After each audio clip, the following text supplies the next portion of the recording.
کیا کہیں گے آپ منور مرزا صاحب؟ میں ایک چھوٹی سی بات آپ کو میں چاہتا تھا کہ بہت ہی جلد آپ کو ایک سینیریو بتا دوں کہ پاکستان کس صورتحال میں پھنسا ہوا ہے. جی فرمائیں. آپ دیکھیے، اب ہمیں دیکھ لینا چاہیے، خارجہ پالیسی بالکل ڈسکس نہیں ہوئی ہے اس الیکشن کے اندر. آپ نے دیکھا ہے نا، یہ موضوع رہا ہی نہیں. صرف کل نواز شریف صاحب نے یہ کہا، اس سے پہلے بہت پہلے انہوں نے کہا تھا، کل پھر کہا کہ ہم اپنے ہمسایوں سے بھی دوستی کریں گے. میں آپ بہت مختصر بتا دوں، غزہ میں جنگ ہو رہی ہے جی. باب المندب جہاں سے 15% ٹریڈ گزرتا ہے اس کے اوپر مستقل دباؤ ہے. ٹھیک، مشرق وسطی اس پوزیشن میں نہیں ہے اب کہ وہ $1 ارب تو بہت بڑی بات ہے، $1 کروڑ کا بھی قرضہ پاکستان کو مہیا کر سکے. ٹھیک، ایران پہ آپ کے ساتھ جو ہوا ہے آپ نے دیکھ لیا کہ انہوں نے یہاں پہ میزائل پھینکے، پھر جواباً آپ نے پھر فوری طور پر آپ کو کمپرومائز پہ آنا پڑا. تو اس کا مطلب یہ ہے. اور تیسری طرف ایک جو بہت بڑا پاکستان کے لیے مسئلہ ہے وہ یہ ہے کہ پاکستان کا بہت بڑا کانفلکٹ ہے کشمیر کے ساتھ. مودی صاحب بہت جلدی الیکشن کے اندر جانے والے ہیں، اپریل کے اندر 3 مہینے وہاں الیکشن ہوتا ہے. مودی صاحب بہت اسٹرانگ ہو کے آئیں گے، تیسری مرتبہ بھی جیتیں گے، اس لیے کہ انڈیا کی جو گروتھ ریٹ ہے وہ تقریباً 8 کے اوپر ہے، جو دنیا کی فاسٹسٹ گروئنگ اکانومی میں شمار ہوتی ہے. اور ہر جو بڑا ملک ہے، ہمیں کچھ کھل کے باتیں کرنی چاہیے. آج آپ نے کچھ اس کے اوپر بہت کھل کے بات ہوئی نا کہ شفافیت، تو آپ ذرا تھوڑی سی فارن پالیسی پہ بھی کھل کے بات کر لیں. ہر صورت کے اندر، اور یہ پاکستان کی یہ خوش قسمتی ہے کہ تمام جو پولیٹیکل پارٹیز ہیں، ایون جو سابقہ پی ٹی آئی تھی وہ بھی دیکھ لیں آپ، وہ بھی عمران خان یہ کہتے تھے میں تو فون کرتا ہوں مودی کو، لیکن وہ مودی فون مجھے میرا اٹھاتے نہیں ہے. وہ بعد میں انہوں نے جب کشمیر کا معاملہ آیا تو پھر اسٹانس پاکستان کا بدلا. پاکستان کو کوئی ایسا راستہ نکالنا پڑے گا کہ انڈیا سے اپنے تعلقات کو اگر معمول پہ نہیں لاتے تو کسی ورکنگ ریلیشن کے اندر لے جانا پڑے گا. اس لیے کہ آپ ادھر دیکھیں نا، افغانستان سے ان کے تعلقات بہت اچھے ہیں، ایران کا چاہ بہار کا پورٹ انہوں نے بنایا ہے، امریکہ کے ساتھ انہوں نے ایک کوریڈور بنا لیا ہے، یعنی انڈیا مڈل ایسٹ اور ویسٹ. تو اور خود چائنا نے پاکستان کو 12 مرتبہ کہا، آخری مرتبہ بھی جب پاکستان کے وزیر اعظم گئے تو انہوں نے کیا کہا کہ خدا را آپ اپنے تعلقات جو ہیں امریکہ سے بھی صحیح کریں، انڈیا سے بھی صحیح کریں، ساری دنیا سے صحیح کریں. آپ ساری دنیا سے تو بھیک مانگتے پھرتے ہیں اور تعلقات آپ بناتے ہیں اپنے جذبات کی بنیاد کے اوپر. تو ہم نے جذبات تو بہت دکھا دی ہے، لیکن اب ٹھوس فورن پالیسی کا ایک تقاضا ہوتا ہے، صرف مفادات. پاکستان کو سب سے پہلے رہنا چاہیے، پاکستانیوں کو سب سے پہلے اپنے دماغ میں اس بات کو بھر لینا چاہیے. ایموشن سائیڈ میں رکھنی پڑیں گی، لاجک ساری چیزیں آپ ایک طرف رکھ دیں. دیکھیے ہم اس پوزیشن میں نہیں ہے کہ ہم کسی کی بھی مدد کر سکیں، ہمیں خود بہت مدد کی ضرورت ہے. ٹھیک ہے، منور صاحب آپ کے پاس آئیں گے پھر سے. اس وقت ہمیں ٹیلی فون لائن پر جوائن کیا ہے سماجی رہنما بھی ہیں، تجزیہ کار بھی ہیں، مہتاب چاندی والا صاحب. مہتاب صاحب آپ کو ویلکم کریں گے پروگرام میں. وعلیکم السلام. پیپلز پارٹی سے ملے گی اور چلیں یہ آپ کا تجزیہ آ گیا ہے. جماعت اسلامی نے 2 نشستیں کراچی سے حاصل کی ہیں. جماعت اسلامی جو ہے اس وقت سراپا احتجاج بھی، اور کہا یہ بھی جا رہا ہے کہ شہر کا مینڈیٹ ہمارے پاس اور پاکستان تحریک انصاف کے آزاد امیدواروں کے پاس تھا. دیکھیں جی، جو رزلٹ آ گئے اور جو آئے، ٹھیک ہے نا، اس کو تو ایکسیپٹ کرنا ہی پڑے گا، چاہے وہ اب احتجاج میں کوئی جائے یا احتجاج نہ کرے. اور میں نے پہلے بھی کہا تھا جماعت اسلامی کے لیے اپوزیشن بیٹھنا بہتر ہے. اچھا مہتاب صاحب، ان انتخابات سے جماعت اسلامی کا آپ کیا سمجھتے ہیں؟ نتائج سے بھی مطمئن نہیں ہے اور احتجاج کی جانب بھی بڑھ رہے ہیں، تو کیا سمجھتے ہیں کیا آگے کا لائحہ عمل ان کا ہو سکتا ہے؟ لیکن جماعت اسلامی اور یہ جو وقت ہے یہ تو تھوڑا سا ہے، ظاہر ہے ہماری جو 8-10 دن ہیں اس کے اندر انتشار اور یہ چیزیں تو اور بد نظمی تو رہے گی، لیکن ظاہر ہے 1 ہفتے بعد یا 10 دن بعد حالات معمول پر ہو جائیں گے اور یہ احتجاج ہوں گے، تھوڑے احتجاج ہوں گے، تھوڑی صورتحال بدلے گی.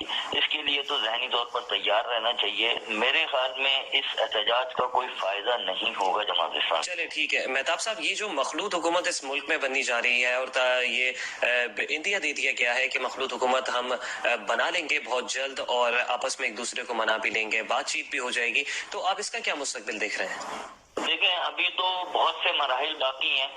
اب اس میں رہتا یہ ہے کہ کون وزیر اعظم بنے گا، کون وزیر اعلیٰ بنے گا اور کون وزیر بنے گا.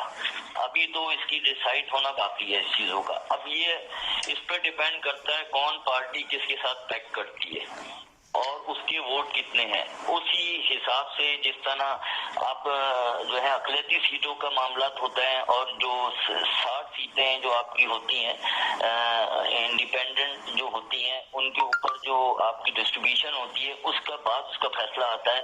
کیونکہ اگر کسی نے 100 سیٹیں لی ہیں تو آٹومیٹکلی اس کا پرسنٹیج بڑھ جاتا ہے تو اس کے پاس 100 کی جگہ زیادہ سیٹیں ہو جاتی ہیں. اچھا مہتاب صاحب، پاکستان پیپلز پارٹی کا موقف یہ ہے، دو ٹوک موقف ہے کہ ہمارے بغیر حکومت بن نہیں سکتی، ہم ہوں گے تو حکومت بنے گی. تو کیا وزیر اعظم آپ بلاول کو بنتا دیکھ رہے ہیں؟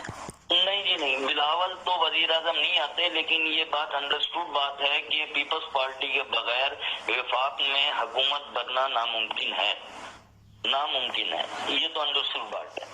اور بلاول کا وزیر اعظم بننا میرے خیال میں اس ٹائم میں نہیں سمجھتا کہ بلاول یا پیپلز پارٹی کی طرف سے کوئی وزیر اعظم بنے گا.